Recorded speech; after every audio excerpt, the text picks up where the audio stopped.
Joining us now for a newsmaker interview here on the great WRKO AM 680 is Kentucky Senator Rand Paul. He is also a Republican presidential candidate, a Tea Party favorite. We've had him on this show many times before. He also now has a new book, a very important book called Taking a Stand. It is just out, Moving Beyond Partisan Politics to Unite America.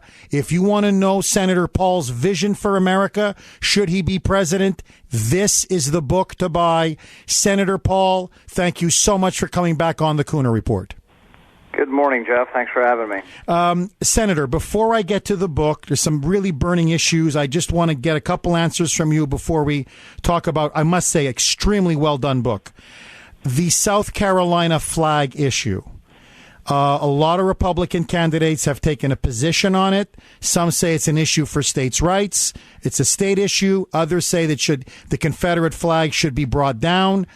Where do you stand with Governor Nikki Haley? She says the Confederate flag should go. Agree, disagree? No, I agree. I think the flag is inescapably a symbol of human bondage and slavery, and particularly when people use it, obviously for, murder and to justify hatred so vicious that you would kill somebody. I think that symbolism needs to end. And I think South Carolina's doing the right thing. So if you agree with Nikki Haley, you believe that it's time for the flag to go? Yeah, and I think it's obviously it's a decision for South Carolina to make. But if I were in South Carolina, that's what I would vote to do, and that's what I would recommend to anybody who asks me my opinion. Because the thing is that there have been people who used it for Southern pride and heritage and all of that. But really, I think every African American in the country, it's a symbolism of slavery to them, and now it's a symbol of murder for this young man. And so I think it needs to. I think it's time to put it in a museum. Senator Paul, the lines have been burning now for over an hour on Obama recently publicly stating in an interview with a comedian using the N-word in public. Do you think it's appropriate for the President of the United States to use such offensive and inflammatory language, especially the N-word and the connotation, the explosive connotation that it has? Should he apologize? I guess I'm not in a position really to judge others on how they use words and things, and I don't think he used the word in a derogatory fashion or in a slang fashion. He was describing the word, and so it's not something I would do or feel comfortable doing. But I'm not Barack Obama either, and so I just don't feel like that it's my place really to criticize him for trying to make a statement. Senator, one other question, then I want to get to your book. It looks like Senate Majority Leader Mitch McConnell is going to ram through Trade Promotion Authority today with no amendments, no open debate.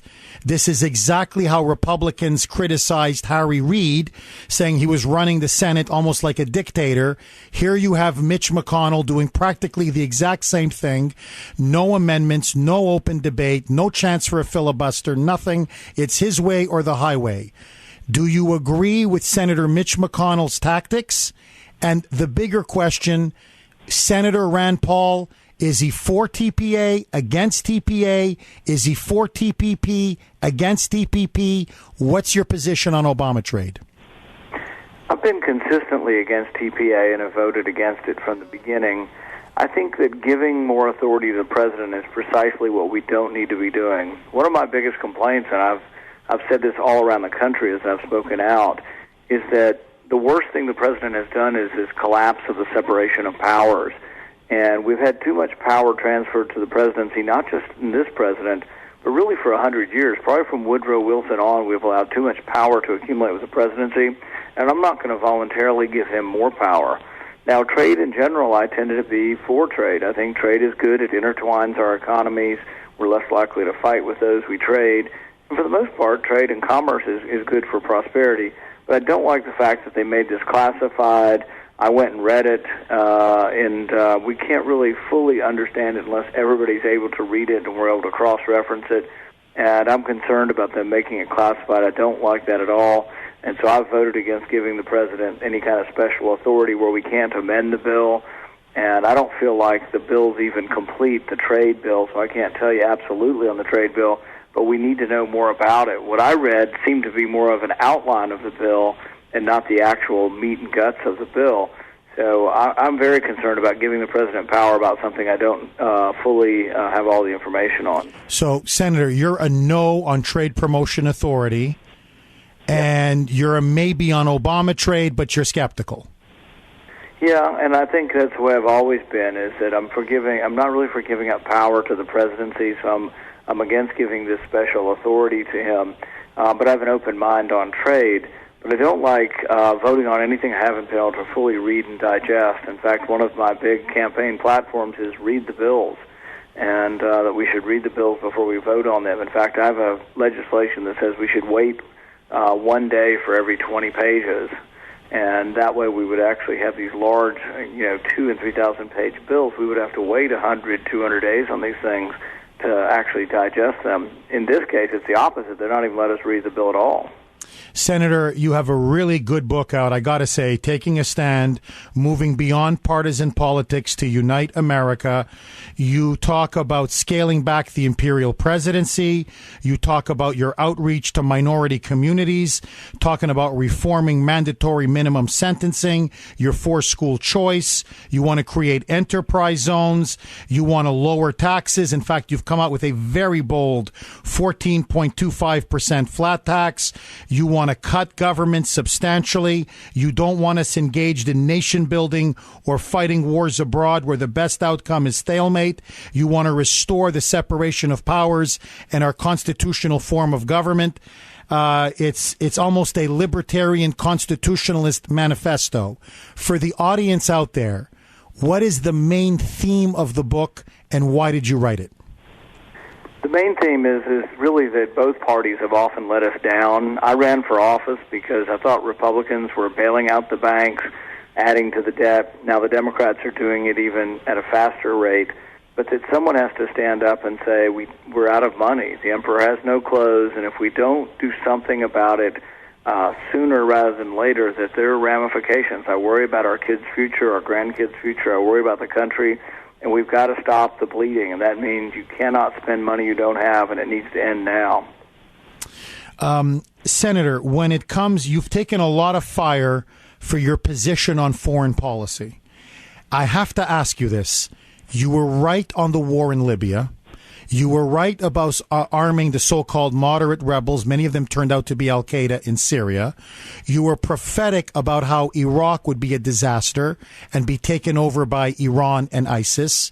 You've criticized the presidency for essentially waging illegal, unconstitutional wars. Why are so many Republicans, and in particular Lindsey Graham and John McCain, why are they so hostile to your foreign policy positions when you've been proven right on so many issues? I think there's a difference between those who live in Washington and then the rest of America. When we ask voters in New Hampshire or Iowa, we ask them this question: do you think the primary responsibility of the federal government is to defend our country and American interests, or do you think the primary responsibility is to defend America and then spread democracy and create new nations around the world? It's about 50-50, actually. So our party is split. But in Washington, probably 90% of the Republicans in Washington want to create new nations, do nation building, police the world. But it's much more evenly split when you get out there. And actually in New Hampshire, I think a majority of Republican voters want a strong national defense, but don't think we need to be everywhere all the time around the world. Senator, I know you're up against it. We've done several major political town halls with Republican presidential candidates. We did a recent one with Senator Ted Cruz. We had 1,000 people up in Manchester, New Hampshire. We would love to do a town hall, a Kuhner Country town hall. 1,000, 2,000, 3,000, as many people as you want. You let us know. Are you available? Would you be interested in doing a town hall with Kuhner Country listeners? Absolutely. I think that'd be fun. We'll get that with you right after we're on the air. Okay, thank you so much, Senator. The book, again, is Taking a Stand, Moving Beyond Partisan Politics to Unite America. It is a libertarian constitutionalist manifesto. If you want to know what Senator Paul's about, buy that book. 617-266-6868. Okay, before we get into the Ted Cruz story, what did you make of Rand Paul's interview? Agree? Disagree? He wants the Confederate flag down. He really didn't like the fact that Obama used the N-word, but didn't really condemn him for it. And his plan for a libertarian America, is this the path to victory? Is Rand Paul the